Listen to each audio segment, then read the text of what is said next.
ଆଜିର ଏହି ଭିଡ଼ିଓଟି ତୁଳା ରାଶିର ବ୍ୟକ୍ତିବିଶେଷମାନଙ୍କ ପାଇଁ ବିଶେଷ ଖାସ୍ ରହିବା ପାଇଁ ଯାଉଛି। କାହିଁକିନା ଅଗଷ୍ଟ ମାସ ତ ଆରମ୍ଭ ହୋଇସାରିଛି। ତେଣୁ ଆପଣଙ୍କୁ 3ଟି ଝଟକା ଲାଗିବା ପାଇଁ ଯାଉଛି।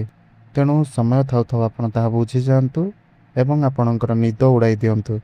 କାହିଁକିନା 1 ଅଗଷ୍ଟରୁ ଶୁକ୍ର ରାଶି ପରିବର୍ତ୍ତନ କରି କନ୍ୟା ରାଶିରେ ପ୍ରବେଶ କରିସାରିଲେଣି। ତେଣୁ ଯାହାର ଗମ୍ଭୀର ପ୍ରଭାବ ନିଶ୍ଚିନ୍ତ ରୂପରେ ଆପଣଙ୍କର ଜୀବନ ଉପରେ ପଡ଼ିବା ଆରମ୍ଭ ହେଲାଣି। ତାପରେ ମଙ୍ଗଳ ରାଶି ପରିବର୍ତ୍ତନ କରିବେ, ତାପରେ ବୁଧ କରିବେ। ତ ଏହି ଗ୍ରହମାନଙ୍କର ପ୍ରଭାବ ଆପଣଙ୍କ ଜୀବନରେ କିପରି ଭାବରେ ରହିବ, ଆଉ ଶନି ମଧ୍ୟ ବକ୍ରି ଅବସ୍ଥାରେ ରହିଛନ୍ତି। ପୁରା 10 ଦିନ କିପରି ଆପଣଙ୍କ ଉପରେ ବକ୍ରି ଶନିଙ୍କର ଦୃଷ୍ଟି ରହିବ, ଏହି ସବୁ ବିଷୟରେ ସବୁକିଛି ଗୋଟି ଗୋଟି କରି ଆଲୋଚନା କରାଯିବ। ତ ଆପଣ ଯଦି ଏହି 4 ଦିନ ମଧ୍ୟରେ ନିଜର ଗୁଣଗୁଡ଼ିକୁ ସୁଧାରି ନେଉଛନ୍ତି, ଆପଣଙ୍କର କୌଣସି ଭୁଲକୁ ମାନି ନେଉଛନ୍ତି, ଆପଣ ଟିକେ ସାବଧାନ ରହିଯାଉଛନ୍ତି, ତେବେ ଅଗଷ୍ଟ ମାସଟି ପୁରା ଆପଣଙ୍କର ବହୁତ ଖୁସିରେ କଟିବ। ବହୁତ ଦିନର, ବହୁତ ବର୍ଷର ଇଚ୍ଛା ଏହି ମାସରେ ଆପଣଙ୍କର ପୁରା ହୋଇଯିବ। ଏମିତି କିଛି ଲାଗିବ ଆପଣଙ୍କୁ, ଏମିତି କିଛି ଫିଲ୍ ହେବ ଯେ ଆପଣଙ୍କର ଆଶା ପୂରଣ ହେଉଛି, ଆପଣଙ୍କର ଇଚ୍ଛା ପୂରଣ ହେଉଛି। ଆପଣ ଯାହା ଚାହୁଁଥିଲେ ତାହା ବର୍ତ୍ତମାନ ଆପଣଙ୍କୁ ମିଳିବା ପାଇଁ ଯାଉଛି। ତେଣୁ ଆପଣ ଜାଣିବେ କି ଆପଣଙ୍କୁ କ'ଣ ସାବଧାନ ରଖିବାର ଅଛି, କେଉଁ ଭୁଲ ଗୁଡ଼ିକ ଆପଣ ନିଜକୁ ସତର୍କ ରଖିବାର ଅଛି। ଦେଖନ୍ତୁ, ଏହିସବୁ କଥା ଗୁଡ଼ିକ ଆପଣ ମନଗଢ଼ା କଥା ଭଳି ଭାବନ୍ତୁ ନାହିଁ। ଗ୍ରହମାନଙ୍କର ଗୋଚରକୁ ଆମେ ବିଶ୍ଳେଷଣ କରି ଆମେ ଆପଣଙ୍କ ଆଗରେ ଉପସ୍ଥାପନ କରିଅଛୁ ଏହି ଭିଡ଼ିଓଟିକୁ।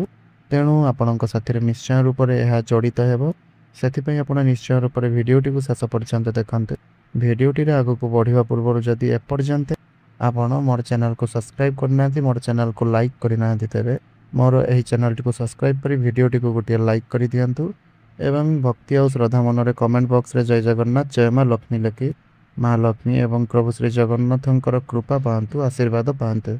କାହିଁକିନା କମେଣ୍ଟରେ ଯେତେବେଳେ ଆପଣ ନାମ ଲେଖୁଛନ୍ତି, ସେତେବେଳେ ଆପଣ ଭଗବାନଙ୍କର ନାମକୁ ଲେଖିବା ସହିତ ଆପଣଙ୍କର ମୁଖରେ ମଧ୍ୟ ଧାରଣ କରୁଛନ୍ତି। ଏହା ମଧ୍ୟ ନାମ ଜପ କରିବା ସହିତ ସମାନ ହୋଇଥାଏ। ତେବେ ବନ୍ଧୁମାନେ, ଆଉ ଡେରି ନକରି ଚାଲନ୍ତୁ ଜାଣିନେବା କେଉଁ 3ଟି ସ୍ୱପ୍ନ ଆପଣଙ୍କର ପୂରଣ ହେବା ପାଇଁ ଯାଉଛି। ଦେଖନ୍ତୁ, ଆପଣଙ୍କର ତୁଳା ରାଶି।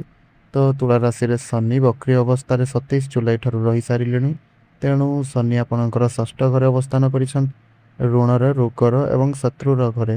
ତ ଶନି 6ଠ ଘରେ ରହିକି ଆପଣଙ୍କୁ କିଛି ଗୋଟେ ସାବଧାନ ଦେଉଛନ୍ତି, ଯାହାକି ଆପଣଙ୍କର ଗୁପ୍ତ ଶତ୍ରୁମାନେ ଆକ୍ଟିଭ୍ ହୋଇପାରନ୍ତି ଆପଣଙ୍କ ବିଷୟରେ ବେଶୀ ଜାଣିବା ପାଇଁ, ଏବଂ ଆପଣ କ'ଣ କରୁଛନ୍ତି, କ'ଣ ନାହିଁ, କେଉଁ ଆଡ଼େ ଯାଉଛନ୍ତି, ଏହିଭଳି ସବୁ ଗୁପ୍ତ କଥା ଗୁଡ଼ିକ ଜାଣିବା ପାଇଁ ଆପଣଙ୍କର ଶତ୍ରୁ ଆପଣଙ୍କ ପଛରେ ଲାଗି ଯାଇପାରନ୍ତି। ତେଣୁ ଶନି ଆପଣଙ୍କୁ ଏଠାରେ ଚେତାବନୀ ଦେଉଛନ୍ତି, ଆପଣଙ୍କର ଗୁପ୍ତ ଶତ୍ରୁ ଯେତେ ବି ବଢ଼ନ୍ତୁ ନା କାହିଁକି, ଆପଣ ବର୍ତ୍ତମାନ ଠାରୁ ଚୁପ୍ ରହିଯାଆନ୍ତୁ। ଯେତେ ବି ଯାହା ହେଇଯାଉ ନା କାହିଁକି, ଆପଣ କାହାକୁ ବି ନିଜର ଗୁପ୍ତ କଥା କୁହନ୍ତୁ ନାହିଁ। ସେ ବନ୍ଧୁ ହୁଅନ୍ତୁ, ବାନ୍ଧବ ହୁଅନ୍ତୁ, କିମ୍ବା ରକ୍ତ ସମ୍ପର୍କୀୟ ହୁଅନ୍ତୁ, କିମ୍ବା ଆପଣଙ୍କର ସାହି ପଡ଼ିଶା ହୁଅନ୍ତୁ, କିମ୍ବା ଅତି ଜରୁରୀ ବ୍ୟକ୍ତି ମଧ୍ୟ ହୁଅନ୍ତୁ ନା କାହିଁକି, ଆପଣ ଏଇଠି ଚୁପ୍ ରହିବା ଶିଖି ନିଅନ୍ତୁ। ଆଉ କାହାର କଥାକୁ ଆପଣ ଜମା ସେୟାର କରନ୍ତୁ ନାହିଁ, ଆଉ କାହା ସାଥିରେ ବି ଆପଣ ନିଜର କଥାକୁ ସେୟାର କରନ୍ତୁ ନାହିଁ। କାହିଁକିନା ଯଦି ଆପଣ ଥରେ ସେୟାର କରିଥିବେ, ତାହେଲେ ସେ କଥା କହିକି ଆପଣଙ୍କ ଠାରୁ ଆପଣଙ୍କର ଆଇଡ଼ିଆକୁ ନେଇଯିବେ ଏବଂ ଆପଣ ଯେଉଁଠି ରହିଛନ୍ତି ସେଇଠି ହିଁ ରହିଯିବେ। ଆପଣଙ୍କର କଥାକୁ ସେ ତାଙ୍କ ମୁଣ୍ଡରେ ରଖିକି ସେ ପୁରା ଆଗକୁ ବଢ଼ିଯିବେ। ତେଣୁ ଆପଣ ବର୍ତ୍ତମାନ ଠାରୁ ସେୟାର କରିବା ବନ୍ଦ କରିଦିଅନ୍ତୁ। ଆପଣ ଚୁପ୍ ରହିବା ଶିଖିଯାଆନ୍ତୁ। ଆପଣ କେବେ ବି କାହାକୁ ନିଜର ଗୁପ୍ତ କଥା କିମ୍ବା ଆପଣ ପ୍ଲାନିଂ ଯାହା ବି କିଛି କରିବାର ଅଛି, ତ କାହାକୁ ବି ଆପଣ କୁହନ୍ତୁ ନାହିଁ। ଯେତେ ଆପଣ ଚୁପଚାପ ରହିବେ, ସେତେ ଆପଣଙ୍କର ମାଇଣ୍ଡ ବହୁତ ଭଲ ରହିବ ଏବଂ ଆପଣଙ୍କ କାମରେ ସଫଳତା ମିଳିବ। ଯଦି ଆପଣ ଏପରି କିଛି ନ କରୁଛନ୍ତି, ତେବେ ଶନି ଆପଣଙ୍କର ବହୁତ କିଛି ଭଲ ଭୟଙ୍କର ପରିସ୍ଥିତି ବନାଇ ଦେଇପାରନ୍ତି। ଆପଣଙ୍କର ଗୁପ୍ତ ଶତ୍ରୁ ଆପଣଙ୍କ ପଛରେ ପଲିଟିକ୍ସ କରିପାରନ୍ତି। ସବୁବେଳେ ତ ଆପଣଙ୍କର ଚେଷ୍ଟା କରୁଛନ୍ତି, କିନ୍ତୁ କେତେବେଳେ ଆପଣ କେଉଁଆଡ଼େ ଯାଉଛନ୍ତି, କ'ଣ କରୁଛନ୍ତି, କେଉଁଠାରେ କାଶୁଛନ୍ତି ଏବଂ କେଉଁଠାରେ କ'ଣ କ'ଣ ଦିନସାରା କରୁଛନ୍ତି, ସେହି ସବୁର ନଜର ଆପଣଙ୍କର ଗୁପ୍ତ ଶତ୍ରୁ ମଧ୍ୟ ରଖିଛନ୍ତି। ତେଣୁ ଆପଣ ଟିକେ ସାବଧାନ ରୁହନ୍ତୁ। ଆଉ ଶନିଙ୍କର ଦୃଷ୍ଟି ଯେହେତୁ 8ମ ସ୍ଥାନ ଉପରକୁ ପଡ଼ୁଛି, ତେଣୁ ଅଚାନକ ଆପଣଙ୍କର ମନକୁ ଆଶଙ୍କା ଆସିପାରେ। ଅଚାନକ ମଧ୍ୟ ଆପଣଙ୍କ ସାଥିରେ କିଛି ନା କିଛି ଘଟି ଯାଇପାରେ। ତେଣୁକରି ଆପଣ ସାବଧାନ ରୁହନ୍ତି। ଆପଣଙ୍କର ମୁଣ୍ଡ ବଥାର ସମସ୍ୟା ମଧ୍ୟ ଭାବି ଭାବିକି ହୋଇପାରେ। ଆପଣ ଭାବିବେ ଯେ ସିଏ ମୋ କଥା ଭାବୁଛି, ସେ ଏମିତି କାହିଁକି କହିଲେ, ସେ ଏମିତି କାହିଁକି କରୁଛି, ଏମିତି କିଛି ଅଯଥା କଥା ଗୁଡ଼ିକ ଆପଣ ଭାବିପାରନ୍ତି, ଯାହାଦ୍ୱାରା କି ଆପଣଙ୍କୁ ରାତିରେ ଠିକ୍ ଭାବରେ ନିଦ ନ ହୋଇପାରେ। ଅଯଥା କଥା ଗୁଡ଼ିକ ଆପଣଙ୍କର ଭାବିକି ମୁଣ୍ଡ ଟେନସନ୍ ହୋଇପାରେ। ଆପଣଙ୍କର ମାଇଗ୍ରେନ୍ ଭଳି ସମସ୍ୟା ମଧ୍ୟ ଦେଖାଦେଇପାରେ। ତ ଶନି ଏଠାରେ ଆପଣଙ୍କର ଖର୍ଚ୍ଚର ଭାବକୁ ଦୃଷ୍ଟି ଦେଉଛନ୍ତି, ତେଣୁ ଅଯଥା ଖର୍ଚ୍ଚ ଆପଣଙ୍କର ବଢ଼ିପାରେ କାହାକୁ ଦେଖାଇବା ଚକ୍କରରେ। ସେକେଣ୍ଡରେ ସେ ଯେମିତି କରୁଛି ମୁଁ ସେମିତି କରିବି, ସେ ଯେମିତି ଭାବୁଛି ମୁଁ ସେମିତି ଭାବିବି, ତ ଏମିତି ହିଁ କିଛି ତାଙ୍କୁ ଦେଖାଇବା ଚକ୍କରରେ ବଡ଼ ହେଉ କିମ୍ବା ଛୋଟ ଜିନିଷ ଆପଣ କିଣିପାରନ୍ତି। ତେଣୁ ଆପଣ ଏଇଟା ପ୍ରତି ସାବଧାନ ରୁହନ୍ତୁ। ଶନି ଆପଣଙ୍କୁ ଦେଖାଇବା ଚକ୍କରରୁ ବାହାର କରୁଛନ୍ତି, ନା କି ଆପଣ ଏହିସବୁ କିଛିରେ ଖର୍ଚ୍ଚ କରନ୍ତୁ।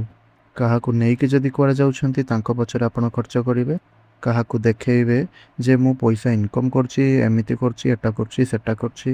ଯଦି ଏହିଭଳି କିଛି ଭାବିକି ଆପଣ କେଉଁଠି କାମ କରୁଛନ୍ତି ବା ନିଜର ପଇସାକୁ ଲଗାଉଛନ୍ତି, ତେବେ ଆପଣଙ୍କର ଖର୍ଚ୍ଚ ଅଯଥାରେ ଅଧିକା ମାତ୍ରାରେ ବଢ଼ିଯାଇପାରେ। ତା ସହିତ ଆପଣଙ୍କର ଛୋଟ ଭାଇ ଭଉଣୀଙ୍କ ସହିତ ଯୁକ୍ତିତର୍କ ମଧ୍ୟ ବଢ଼ିପାରେ। ତେଣୁ ଆପଣ ଚେଷ୍ଟା କରନ୍ତୁ କି ଭାଇ ଭଉଣୀଙ୍କ ସହିତ ସମୟ କଟାଇବା ପାଇଁ, ନା କି ସେ ଭାବିବେ କି ଆପଣ ବଡ଼ ବୋଲି ଆପଣ ତାଙ୍କ ଉପରେ ଅଧିକାର ଜମେଇବେ, ଏଇଟା କର ସେଇଟା କର ଏମିତି କିଛି କହିପାରନ୍ତି। ଆଉ ଛୋଟ ଭାଇ ଭଉଣୀ ମଧ୍ୟ ସେମାନଙ୍କ ଲାଇଫ୍ର ଭିଲିଆନ୍ ବୋଲି ଆପଣଙ୍କୁ ଭାବିପାରନ୍ତି। ତେଣୁ ସେ ଆପଣଙ୍କୁ ଭିଲିଆନ୍ ଭାବିବା ପୂର୍ବରୁ ଆପଣ ନିଜକୁ ସତର୍କ ରଖନ୍ତୁ। ତାଙ୍କ ସାଥିରେ ଆପଣ ଭଲ ବ୍ୟବହାର କରନ୍ତୁ, ନା କି ଆପଣ ତାଙ୍କ ଉପରେ ରୋକ୍ ଲଗାଉଛନ୍ତି ବୋଲି ସେ ଭାବିପାରନ୍ତି। ଆଉ ଆପଣ ମଧ୍ୟ ନିଜର ଅକ୍ତିଆର ବା ଅଧିକାର ଜମେଇବା ପାଇଁ ଦିନରାତି ଭାବିପାରନ୍ତି। ଏହିସବୁ କାରଣରୁ ଆପଣ ଦୁହିଁଙ୍କ ମଧ୍ୟରେ ସମ୍ପର୍କ ଖରାପ ହୋଇପାରେ। ସେ ତାଙ୍କ ଜୀବନର କୌଣସି କଥା ଆପଣଙ୍କୁ କହି ନ ପାରନ୍ତି, କିମ୍ବା ସମସ୍ତେ ଆପଣଙ୍କୁ ପର ବୋଲି ମଧ୍ୟ ଭାବିପାରନ୍ତି। ତେଣୁ ଏହିସବୁ ଭାବିବା ପୂର୍ବରୁ କରିବା ପୂର୍ବରୁ ଟିକେ ଧୈର୍ଯ୍ୟ ଆପଣ ରଖନ୍ତୁ, ଯାହାକି ଭାଇ ଭଉଣୀଙ୍କ ସାଙ୍ଗରେ ଆପଣ ବେଶୀ କ୍ଲୋଜ୍ ହେବା ପାଇଁ ଚେଷ୍ଟା କରନ୍ତୁ। ଯଦି ଏହିସବୁ ଆପଣ କରୁଛନ୍ତି ପରେ କିଛି ବି ଅସୁବିଧା ହେଉଛି, ତେବେ ସେହି ଭାଇ ଭଉଣୀ ଆପଣଙ୍କୁ ହିଁ ସାହାଯ୍ୟ କରିବେ। ନହେଲେ ଆପଣ ସେମିତି ହିଁ ରହିଯିବେ, ଆପଣଙ୍କୁ କେହି ସାହାଯ୍ୟ କରିପାରିବେ ନାହିଁ। ଯେହେତୁ ଶନି ଆପଣଙ୍କର ଷଷ୍ଠ ସ୍ଥାନରେ ଅଛନ୍ତି, ତେଣୁ ସେ ରୋଗ ଋଣ ଶତ୍ରୁକୁ ଆପଣଙ୍କର ବୃଦ୍ଧି କରାଇ ପାରନ୍ତି। ତେଣୁ ଆପଣ ଟିକେ ଧୈର୍ଯ୍ୟ ଧରନ୍ତୁ। ଲୋନ୍ ମୋନ୍ ଚକ୍କରରେ ଆପଣ ପଡ଼ନ୍ତୁ ନାହିଁ। ଯଦି ପାରୁଛନ୍ତି ଆପଣ କିଛି ଜିନିଷ କିଣିକି ବିକିବା ପାଇଁ ଚେଷ୍ଟା କରନ୍ତୁ, କିମ୍ବା କିଛି ଜିନିଷ ଆପଣ ଦେଖେଇବା ଚକ୍କରରେ କିଣନ୍ତୁ ନାହିଁ, ଯାହାଦ୍ୱାରା କି ଆପଣଙ୍କର ପଇସା ଆପଣଙ୍କ ହାତରୁ ପଳାଇ ଯାଇପାରେ। ଏବଂ ଯଦି ଆପଣ କୋର୍ଟ କଚେରୀ ମାମଲାରେ ଫସିକି ରହିଥିଲେ, ତେବେ ଶନି ଆପଣଙ୍କୁ ନିଶ୍ଚିନ୍ତ ବିପରୀତ ପରିସ୍ଥିତିରୁ ବାହାର କରିପାରନ୍ତି। ତେଣୁ ଆପଣଙ୍କ ସପକ୍ଷରେ ଆପଣଙ୍କର ମାମଲା ନିଶ୍ଚିନ୍ତ ରୂପରେ ରଜୁ ହେବ, ବିଜୟ ପ୍ରାପ୍ତି ହେବ। ଶନି ବକ୍ରି ହେବା ପରଠାରୁ ପୁରା ମାସ ଆପଣଙ୍କୁ ଶନି ଏହିଭଳି ଫଳ ପ୍ରଦାନ କରୁଛନ୍ତି। ତେଣୁ ସେଥିପାଇଁ ଆପଣ ସତର୍କ ରୁହନ୍ତୁ। ତ ଦେଖନ୍ତୁ, 1 ଅଗଷ୍ଟକୁ ଆପଣଙ୍କର ଶୁକ୍ର ରାଶି ପରିବର୍ତ୍ତନ କରିସାରିଛନ୍ତି, ଦ୍ୱାଦଶ ଘରେ ଆପଣଙ୍କର ପ୍ରବେଶ କରିସାରିଛନ୍ତି। ଦ୍ୱାଦଶ ଘରକୁ ଖର୍ଚ୍ଚର ଘର ବୋଲି ମାନାଯାଇଥାଏ। ତେଣୁ ଆଗରୁ କହିଛି, ଏବେ ବି କହୁଛି, ଶନିଙ୍କ ଦୃଷ୍ଟି ଶୁକ୍ରଙ୍କ ଉପରେ ପଡ଼ୁଛି, ମାନେ ଦ୍ୱାଦଶ ଘରେ ପଡ଼ୁଛି। ତେଣୁ ଖର୍ଚ୍ଚକୁ ଆପଣ ନିୟନ୍ତ୍ରଣ କରନ୍ତୁ। ବକ୍ରି ଶନିଙ୍କର ଦୃଷ୍ଟି ଯେହେତୁ ପଡ଼ୁଛି, ଅଯଥା ଖର୍ଚ୍ଚ ଆପଣ କରନ୍ତୁ ନାହିଁ। ଏହି ଅଗଷ୍ଟ ମାସର ଆଗାମୀ 4 ଦିନ ମଧ୍ୟରେ ଆପଣ କୌଣସି ଗୋଟିଏ ବଡ଼ ଜିନିଷ, ଇଲେକ୍ଟ୍ରୋନିକ୍ସ ଜିନିଷ, ମେସିନ୍ ଜାତୀୟ ଜିନିଷ କିମ୍ବା କୌଣସି ବଡ଼ ଜିନିଷ କିଣିବା କଥା ଆପଣ ଭାବିପାରନ୍ତି, କିଣିପାରନ୍ତି ମଧ୍ୟ। ତେଣୁ ଏହି ସମୟରେ ଆପଣ ନିଜର ଖର୍ଚ୍ଚକୁ ନିୟନ୍ତ୍ରଣ କରନ୍ତୁ। ଆପଣଙ୍କର ମନ ଲକ୍ଜୁରିୟସ୍ ଆଡ଼କୁ, ଆକର୍ଷଣ ଆଡ଼କୁ ଯାଇପାରେ। କାରଣ ଶୁକ୍ର ହେଉଛନ୍ତି ଆପଣଙ୍କର ଲକ୍ଜୁରିୟସ୍ର କାରକ, ଆକର୍ଷଣର କାରକ, ପ୍ରେମର କାରକ ବୋଲି ମାନା ଯାଇଥାଏ। ତେଣୁ ଆପଣ ସବୁ ଜିନିଷକୁ ଦେଖିବେ ପରୋକ୍ଷ ଭାବେ ଏବଂ ଠିକ୍ ହେବା ପାଇଁ ମଧ୍ୟ ମନସ୍ଥ କରିବେ। ଏହି ସମୟରେ ଯଦି ଆପଣ ପଇସା ବଞ୍ଚାଇ ଦେଉଛନ୍ତି, ତେବେ ଆଗାମୀ ସମୟରେ ଆପଣଙ୍କୁ ନିଶ୍ଚିନ୍ତ ଶୁଭ ଫଳ ପ୍ରାପ୍ତ ହେବ। ସଞ୍ଚୟ ପଇସାରେ ଆପଣ କିଛି ଗୋଟେ ଭଲ କାମ କରିପାରିବେ। ହେଲେ ପଇସାକୁ ସଞ୍ଚୟ କରିବା ଆପଣ ଶିଖୁନାହାନ୍ତି। ସବୁବେଳେ ଆପଣ ପଇସା ଆଡ଼କୁ ଆକର୍ଷିତ ହେଉଛନ୍ତି। ଆପଣ ଅନଲାଇନ୍ ସପିଂରେ କେତେବେଳେ ଆକର୍ଷିତ ହେଉଛନ୍ତି, ତ କେଉଁ ବଡ଼ ବଡ଼ ଜିନିଷ କ'ଣ କିଏ ସବୁ ରଖିଛୁ, ଆଉ ଆପଣ ଭାବୁଛନ୍ତି ଯେ ମୁଁ ବି ଏହିଭଳି ବଡ଼ ଜିନିଷ କିଣିଦିଅନ୍ତି କି, ଏମିତି ଭାବିକି ମଧ୍ୟ ଆପଣ ସବୁ କିଣନ୍ତି। ବେଳେବେଳେ ଆପଣ ଲୋନ୍ ନେଇଥାନ୍ତି, ଆଉ ବେଳେବେଳେ ଆପଣ ଧାର ନେଇକି ମଧ୍ୟ କିଣିଥାନ୍ତି। ତେଣୁ ଏହିସବୁ କିଛି ଆପଣ କରନ୍ତୁ ନାହିଁ। ଆପଣ ଚେଷ୍ଟା କରନ୍ତୁ କି ଆପଣଙ୍କର କାମକୁ ଠିକ୍ ଭାବରେ କରିବା ପାଇଁ। ଆପଣଙ୍କ ପାଖକୁ ଧନ ଆସୁଛି ସତ, ଆପଣଙ୍କର ଦ୍ୱାଦଶ ଘର ହେଉଛି ଖର୍ଚ୍ଚର ଘର, କିନ୍ତୁ ବିଦେଶର ଘର ବୋଲି ମଧ୍ୟ ମାନାଯାଏ। ତେଣୁ ଆପଣ କୌଣସି ଅନଲାଇନ୍ କାମରେ କିମ୍ବା ଆପଣ ସୋସିଆଲ ମିଡ଼ିଆରେ କାମ କରିକି ଆପଣଙ୍କର ବିଦେଶରୁ କିଛି ଇନକମ୍ ବା କରେନ୍ସି ମଧ୍ୟ ଇନକମ୍ ଆପଣ କରିପାରନ୍ତି। ଡଲାର ମଧ୍ୟ ବହୁତ ମାତ୍ରାରେ ବଢ଼ିପାରେ, ଏମିତି ମଧ୍ୟ ଦେଖାଦେଉଛି। ଶୁକ୍ର ଆପଣଙ୍କର ଧନକୁ ଆକର୍ଷିତ କରାଇବେ, ଆପଣଙ୍କ ଡଲାରକୁ ଆକର୍ଷିତ କରାଇବେ। ତେଣୁ ଯଦି ଆପଣ କୌଣସି କାମ ଅନଲାଇନ୍ରେ ବିଜନେସ୍ରେ କରୁନାହାନ୍ତି, ତାହେଲେ ଆପଣ ଅନଲାଇନ୍ କାମ ମଧ୍ୟ କରିପାରନ୍ତି। सोशल मीडिया आपण जॉइन हो पारती इनकम सोर्स तो आपणकर बढ़ तो आपणकर खर्च किंतु अधिक मात्रा देखा दूची अजथा खर्च आपण करेंगे तेणु अजथा खर्च को आपण नियंत्रण करूँ।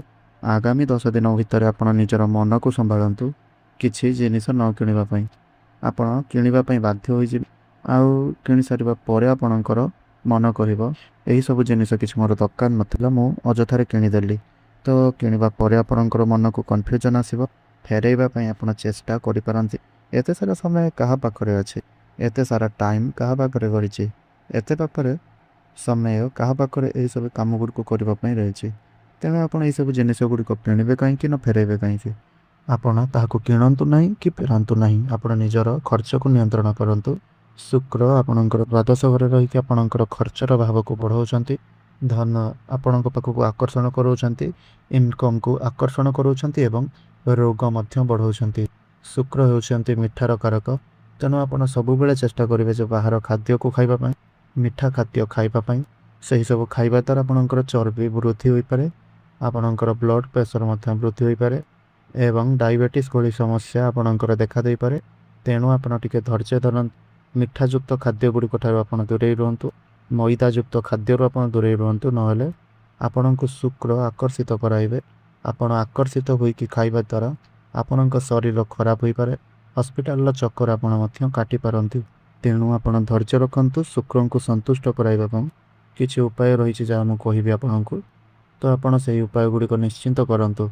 तेरे बंधु मैंने आगामी 4 दिन आपन को यही फल गुड़िक प्रदान हो तो उपाय गुड़िक जाना पूर्व जदि आपड़ एपर्यंत मोर चैनल को सब्सक्राइब करना तेरे चैनल को सब्सक्राइब कर वीडियो को गोटे लाइक निहाती रूप कर दिंतु आपणकर गोटे लाइक आम मानक वीडियो बनवाई निश्चय प्रेरणा बहुत जोगाऊँच आमती नुआ नुआ किसी वीडियो बनवाई आम मन खुशी आसूँ।